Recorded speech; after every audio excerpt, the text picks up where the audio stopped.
Okay, everybody. I see everybody popping into the audience. I see Aaron Lehman is even in our audience today watching. Marion Aaron normally hosts. He's the president of the Iowa Farmers Union. I am recording and I'm about to get our live stream going. So you can find a recording of our talk today with Marion on IFU's YouTube page, but it will be immediately on IFU's Facebook page now and after. And everybody, tell us where you are joining us from in the audience. Where in the world are you? Maybe you put it in the chat.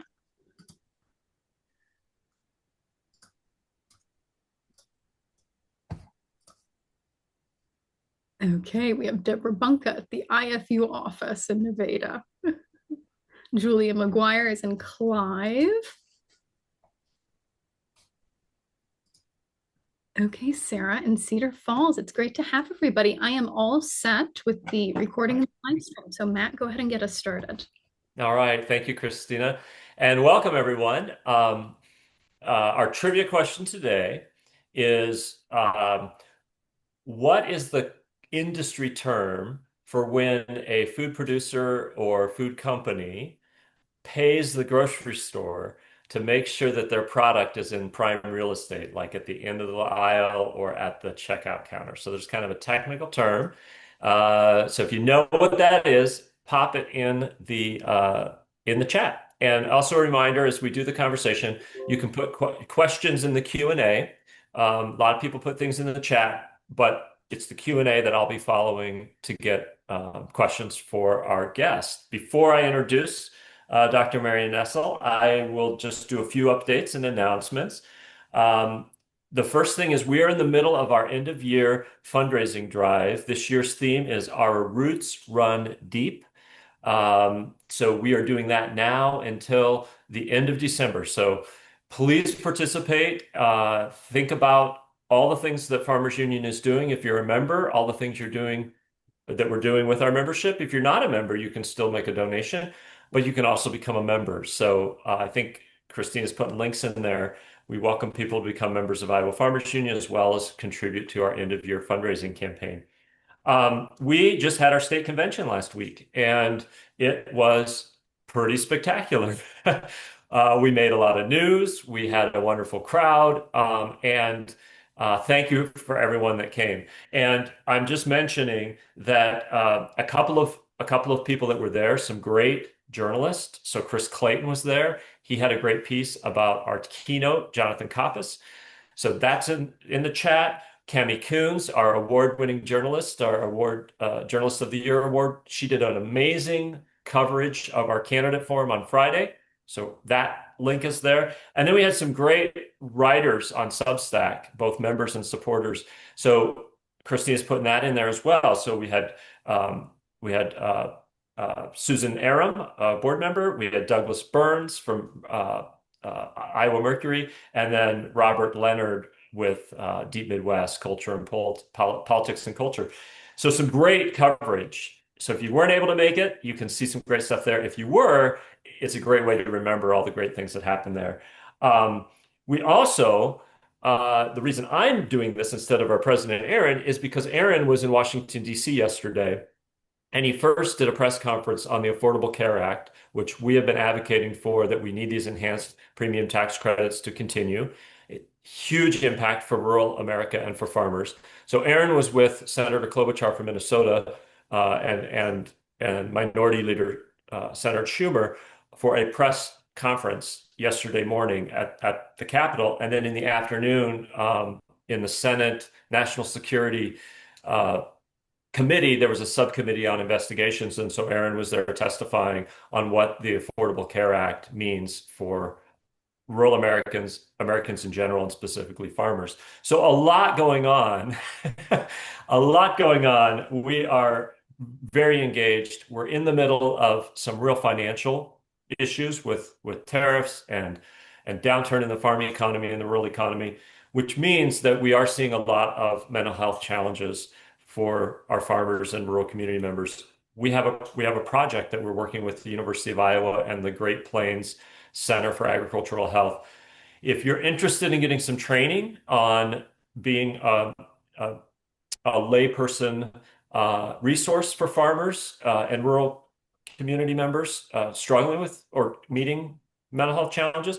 Jonathan Lawrence, our education program director, his email's in the chat, and you can reach out to him. It's an overnight 2-day training with Iowa State Extension. So those are some great things that are happening. And now, as I pivot to introduce our speaker, just a reminder, please renew your membership. And if you're not a member, please join this membership organization of farmers and those who support family farmers. We are the strongest when we are most needed. And in this year, we have seen how important and needed we are for family farm agriculture and rural communities in Iowa. So thank you, everyone. Now, why everyone is here. Welcome, Dr. Marion Nestle. It is great to have you here. And I'm going to give a very short introduction, but we've got your bio at New York University in the chat, as well as your website, Food Politics by Marion Nestle. And I do want to just share a story that it was back in the early 2000s still fairly early. I think your book, Food Politics, had just come out, and I was with you at a group. We were in Santa Fe, New Mexico, and I got to sit next to you at lunch. And you were a rock star then, and you continue to be. You always have your nose peeking over the horizon. You seem to know exactly what's coming next. And then you always are doing a great job of providing a path for everyday, ordinary Americans to think about it and then act so that we can try to shape a different future, both for our own health and our own communities, but also for our nation and our world. So thank you for everything that you've done. You are, Dr. Marion Nestle is the Paulette Goddard Professor and Professor Emeritus at New York University in the Department of Food Studies, Nutrition, Food Studies, and Public Health. So enough of me introducing you. Welcome, and what would you like to share with Iowa Farmers Union today? Well, thanks for having me. This is really nice. We're at a very strange moment in American history. And I'm kind of stunned that here is the Department of Agriculture talking about regenerative agriculture, which is kind of mind-boggling if you don't think about it or look at it too closely. And when President Trump appointed Robert F. Kennedy as Secretary of Health and Human Services, he talked about how we needed to do something about the industrial food complex. Robert F. Kennedy was talking about how the food industry is poisoning America. I mean, these people have totally co-opted the language that I've used for years. And I'm trying very hard to figure out whether we are allies or not around these issues. And I'll just say, we can discuss this in some detail, that some of the promises were very exciting. What's actually happening is not. And so the difference between the rhetoric and the reality is kind of complicated to deal with. But, I've been interested in having an agricultural system that promotes health and sustainability. My starting point for this is the Department of Agriculture's astounding graph of what happens to the 12 billion bushels of corn that are produced in the United States each year. And I still can't get my head around it. That nearly half goes to feed animals. Okay, that's food for people. And nearly half goes to fuel automobiles. It's converted to ethanol. I mean, I'm just shocked by that.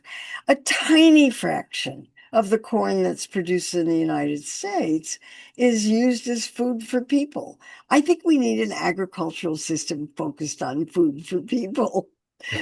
That would be my starting place. Yeah. Let's produce enough food to feed the country, and let's make sure we have enough fruits and vegetables to feed the country. You can't grow fruits and vegetables at the scale at which you can do corn and soybeans. That means you need smaller farms.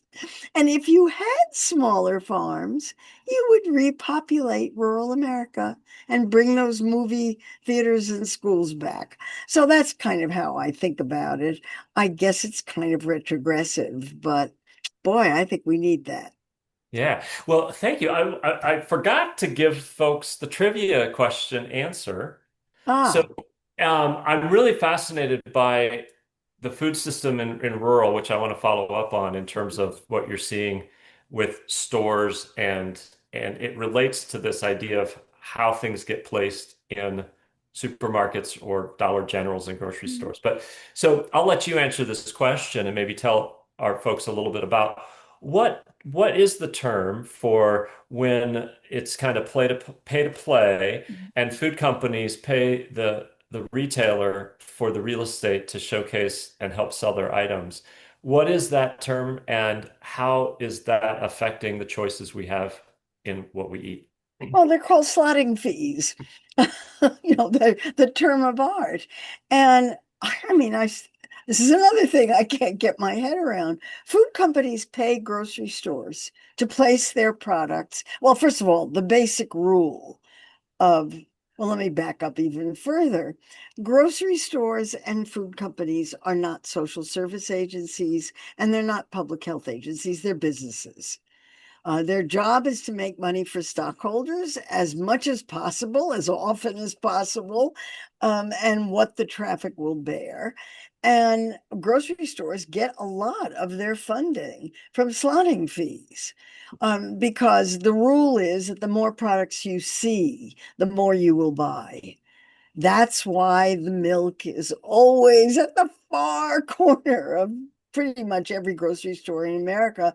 I mean, they're all based on the same research because you have to wander the aisles in order to get there. And while you're wandering, you're seeing what you're supposed to see. And you're picking up products. That's what you're supposed to do. That's the business model. So the products that are most easily seen are at adult eye level. They are at the end of the aisles, and that has a special name, end caps. They're in freestanding displays, and they're at the cash register. So when you see products at eye level, at the end caps, in freestanding displays, and at the cash register, none of that is accidental.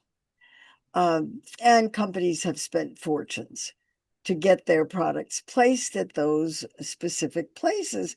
And it was interesting for my book, What to Eat Now, which just came out. One of the it's a new edition of a book I wrote in 2006 called What to Eat. And the changes have been amazing. Many of the changes are just astounding. And one of them is the substitution, at least in the grocery stores on the East Coast where I shop, uh, the substitution of bottled waters Mm. for full sugar Coke and Pepsi. So if you walk into a Wegmans, which is a local chain a very big chain, but local to the Northeast, there's a wall of bottled waters, 20 different flavors, Wegmans brand. And that's what you see when you walk into the store. No slotting fee for that. It's the company's brand. Um, and then Wegmans has freestanding aisles for um, fizzy waters, bottled waters, waters with alcohol added, waters with cannabis added. I mean, it's anything that you can think of that can be put in water is put in water. Is that better for health? Yeah, somewhat, but it sure generates a lot of plastic. And there have been many other changes that have taken place, plant-based meats, the concept of ultra-processed, um, the increasing consolidation of the grocery industry so that Walmart, which I do not believe accepts slotting fees, um, Walmart, accounts for 25 to 30% of grocery purchases in the United States. So Walmart calls the shots Yeah. on I wanted to follow supply up. and purchases. In doing a little bit of research, uh, you had commented, and I think it's really interesting because in rural Iowa, we have seen just a proliferation of Dollar Generals, Mhm. Dollar Trees, these kind of uh, little pop-up Mhm. mini supermarket kind of things, oftentimes out competing and driving out smaller, Mhm. independent grocers and things like that. Um, so, and then there was also this. We just went through this attack, or we're still in it. This attack on Snap, Mhm. um, and so I was really interested in the connection between the food offered in these stores, the produce, where they're popping up, that interplay between these small kind of, I don't even know what you call them. They're small. They're not really full service grocery stores. They're food stores and their convenience and their, trinkets of all kinds of things. Mhm. But they have a little bit of produce. They Uh, have to. yeah, so talk about that. I think that's a really interesting thing for Oh, our listeners to understand. if they take SNAP benefits, they have to have a certain amount of fresh fruit and vegetables.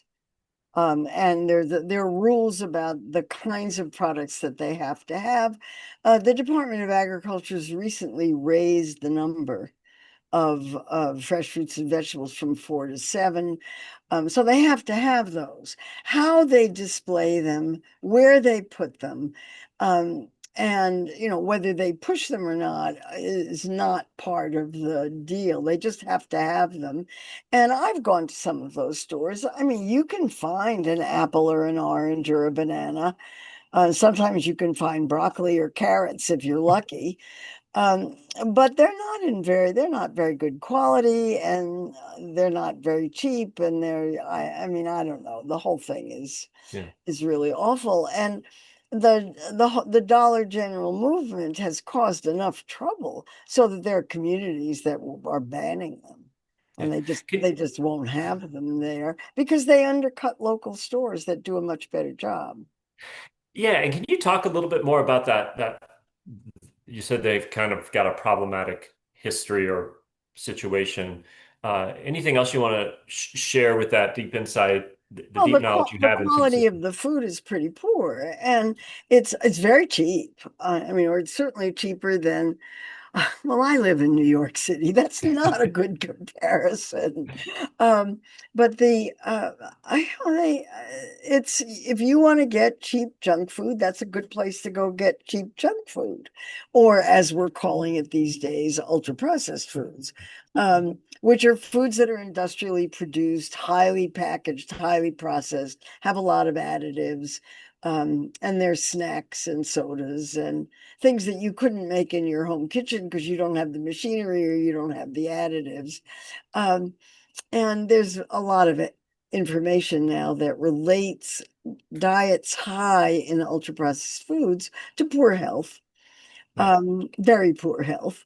And they do something that's been discovered really only recently, which is they induce people to eat more calories without realizing it.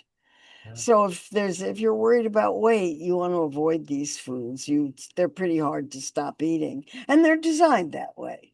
They're designed to be irresistible, to be overconsumed, and to be very profitable. So that's exactly the kind of diet that you don't want to promote in areas where people are not getting a lot of physical activity, don't have access to healthier foods, and may or may not have a culture of eating healthfully and being physically active and taking care of their health pretty well. Um, Let let's go back to what you started with or mentioned, and this is the USDA and some positive messaging on food, and then the co-option of some of what you've worked on your whole life, and then is it real, is it not, and mm, so and what to eat now, right? Like so, all this information and what how does what is happening in this administration at USDA? What is your sense of where we go from here with signaling some positive things, but is it actually happening or not? What's your take on where we're at with USDA's vision for the future of food and agriculture in Iowa or in America? Well, I have to say, we don't really know what it is. There was an aspirational report published by the Make America Healthy Again under Kennedy, and that was in May. And it was that talked about what they were concerned about. And they were concerned about a lot of really important things. They were concerned about too many pesticides and environmental chemicals being used in food production. They were concerned about um, poisons in the food supply, which included mercury in fish and color additives. And I think we've added seed oils to that at some point. Some of them make sense of fast food. Some of them make sense. Some of them don't.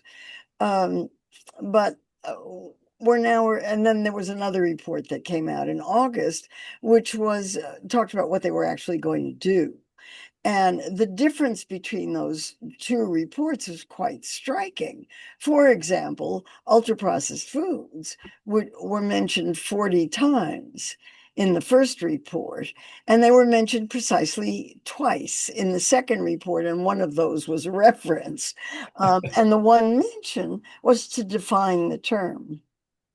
So there's nothing about regulation. I think that there's plenty of evidence that there should be a national campaign to encourage people to eat less of ultra-processed foods. They ought to be taxed so they're more expensive. Healthier food ought to be cheaper. I mean, there are lots of policies that could be enacted by an administration that has everything tied up.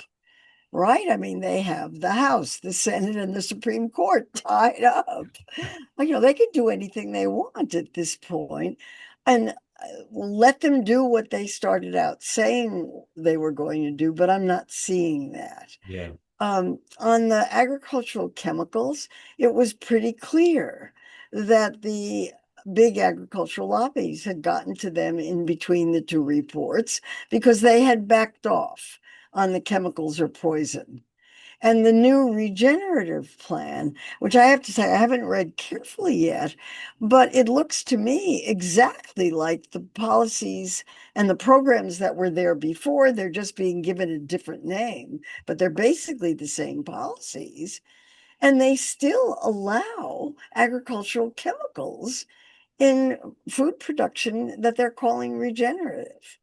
So Yeah. that I think, so unless that's not true and I've completely misunderstood, this is a co-optation of the term. And they're certainly not defining what they mean by regenerative, other than being kinder to soil, and they want you not to do as much tilling. Well, that's genetically modified foods are not tilled. They've got chemicals dumped on them. Yeah. So I want to see the definition of regenerative. Yeah. I have my own definition of it, and mine is basically organic and plus additional efforts to replenish soil and keep chemicals from getting into the environment. But that doesn't seem to be what they mean. Right. And we really won't know what the food program is of this administration until we see the dietary guidelines. The dietary guidelines were set a year ago. The dietary guidelines were going to come out in September. They were going to be 4 to 6 pages. They were going to promote whole, healthy foods. And then they were going to come out in October. And then they were going to come out in December because the government shut down in November. And now we're talking about January. Yeah. So until we see them, we don't really know what this administration has in mind. Yeah. Although there have been lots of hints that Mhm. saturated fat will be back. So either the meat industry has gotten to them, or the people who believe that, there was that strange thing that the Secretary of Agriculture, Brooke Rollins, said. She said that the dietary guidelines would no longer reflect political science, they would reflect real science, and they would no longer reflect leftist ideology. And that just stopped me cold. When did the dietary guidelines ever reflect leftist ideology? And then I thought, I know what she's talking about. She's talking about plants. Meat will be back.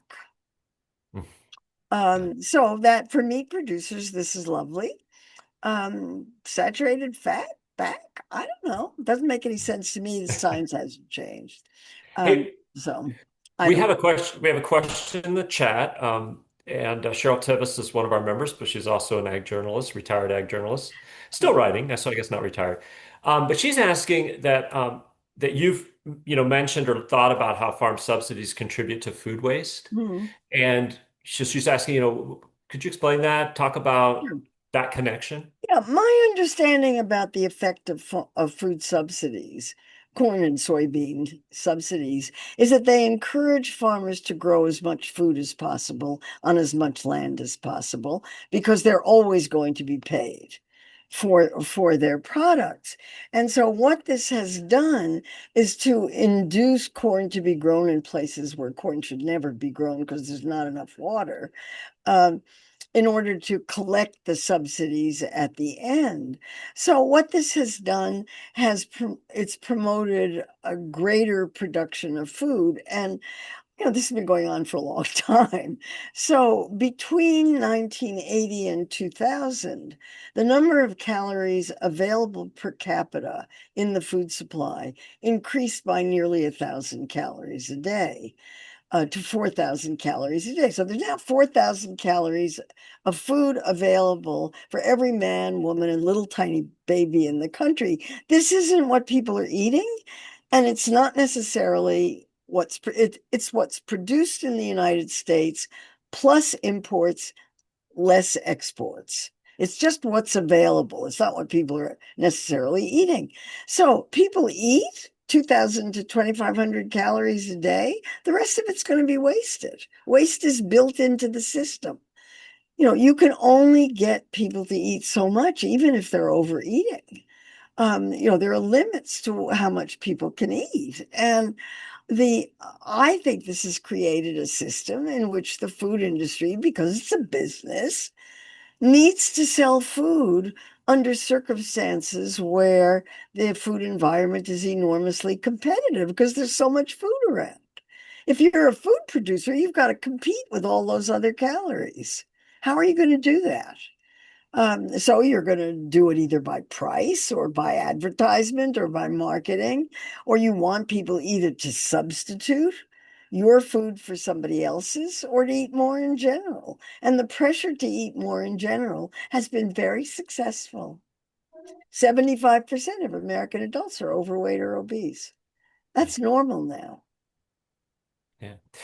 We're getting a little, we've just got a few minutes left. You've got this great new book out. It's an update. And you said there's a lot that's changed in It's 10 years, basically a new 15 book. years.